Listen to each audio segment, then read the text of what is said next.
What's happening, my people? So it's your boy ChanceJolivette, aka Smooth, back with another video. So tonight, what we're gonna be talking about is Down with the King. This is a movie starring Freddie Gibbs. He plays this character called Money Merk. This is a film that he put out and stuff, man. So this channel is primarily hip hop, fashion, cinema, sneakers. So gotta show love whenever somebody in hip hop, they try to do something different. They put something together artistic or whatever. So in Freddie Gibbs, man, he's somebody, he's had a tough go of it this year. Like they didn't jumped on him twice and shit. I'm still a big fan of his music, man. I love Freddie Gibbs' music. That brother, that's a rapping ass nigga, man. He said on one of his raps, man, Jeezy told me you a rapping ass nigga. He's a rapping ass nigga. That nigga cold. But on this right here is this cat named Money Merk. So it starts off, he's already in the country. He's in the wilderness, this rural part of the country or something. They never say, I don't think they say where he went. Look like, I want to say like Montana or something, but they give me Kanye vibes. But I'm going to mention Kanye later on in this video as well. But, so, it's like he's fed up with the game, man. Like he's going through so much. It's like he got into the rap game for him to get away from the streets. And as much as he tried to get away, like the rap game is dangerous. He's 10 times closer to the streets now that he's in his rapping bag. It's more dangerous now than previously. And that's the thing he was trying to get away from. And so then creatively, he's kind of like burnt out. He just sick of the shit. So he goes just try to get away from everything. He wants to hide like from shit. Because everything is just getting some.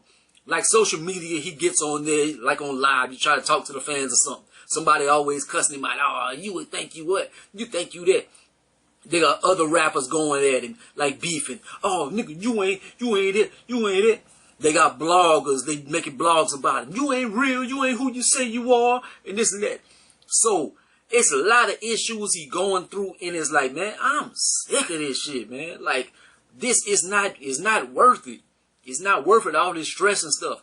And so it's kind of like the label and stuff. They're like, okay, we're going to leave you alone. We're going to let you go out in the wilderness and find yourself and create this new album and stuff.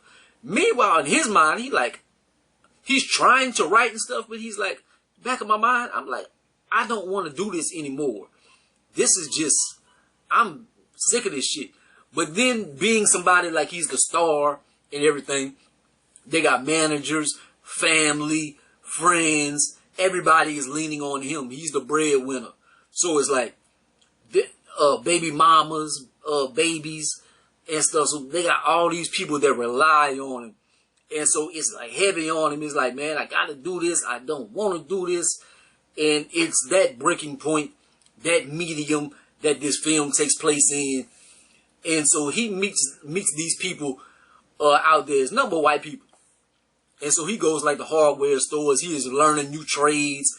He cutting wood, making fires. He's tending to animals on the farm and all that. He's is a bunch of stuff like that. I say I like the cinematography in it. If you into that kind of thing, it is beautifully shot. Like the cameras on here, they must got a red, whatever name of it is. That motherfucker, hey, them cameras. But nowadays, technology is so advanced. You can have the newest smartphone and probably get a great picture. But anyways, like the cinematography was beautiful. It's a very artistic film. I think if Kanye dropped something like this, people would be like, oh my fucking God. They would be crying and stuff. Oh my God, it's inspiring. I can see what he was trying to do with this. Kanye, it was a metaphor for him. That's how they would be if this was Kanye. But since this is Freddie Gibbs, I think a lot of Freddie Gibbs fans and people that will watch this movie, they will look at this and I think people are going to be kind of bored.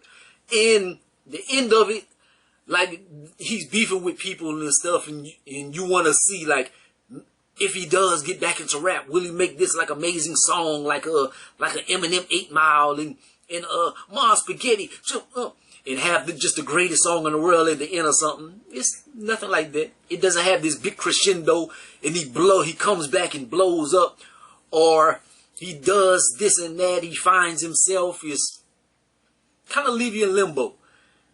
He doesn't get killed on stage or anything. Like, I was thinking, well, he'd been running away from everybody or like trying to get away, if they forced him back in and he would get killed like in rapper fashion or something. It was none of that. It was just an artistic film and showing the place where this man was at this time in his life. And you really don't know where he's going with it. You don't know what the deal is. That's it. It's a beautiful film. I like the story with it. I like Freddie Gibbs. His acting in here, his acting chops in here is superb. The little raps he do, like he rapping about like the same Freddie Gibbs shit. Like he have little moments where he trying to work on tracks and he got some fun. That nigga can rap. That nigga can rap his ass off. I can rap pretty good as well, but that nigga flow. That nigga flow so stupid. So, but his flow is just, I think he got one of the best flows in the game, period. But I think like to the Freddie Gibbs fan, the casual Freddie Gibbs fan, or some just rap fan, and they watching this, and they're gonna expect like some 8 Mile type shit, or just something real big, and it's not that kind of film.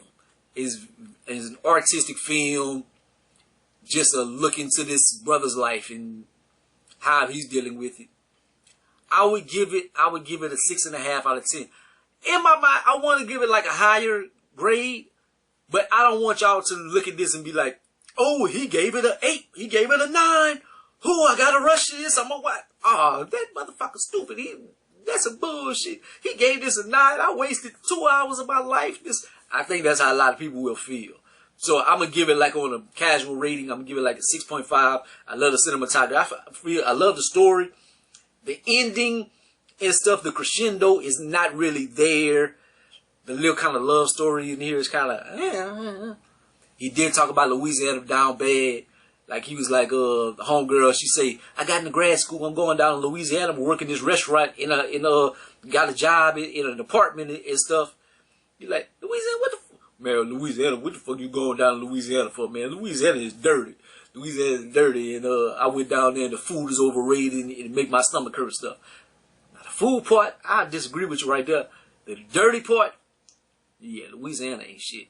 But we don't want to hear nobody from outside of Louisiana say that shit. Only insiders can say that shit. But it ain't shit. But yeah, 6.5 out of 10, man. I'll give it. You can watch it, but it's an artistic film. So don't be expecting no Fast and Furious shit. Don't expect him to be shooting bodies and catching bodies and stuff like that and stuff. It's not that kind of movie. If it was Kanye, it would be great. It's more Under the Cherry Moon than well, I can't say that because I don't really remember Under the Cherry Moon. But it's not Purple Rain. But anyways, like, comment, subscribe, go be the greatest, most hated man. Holla at your boy. Peace.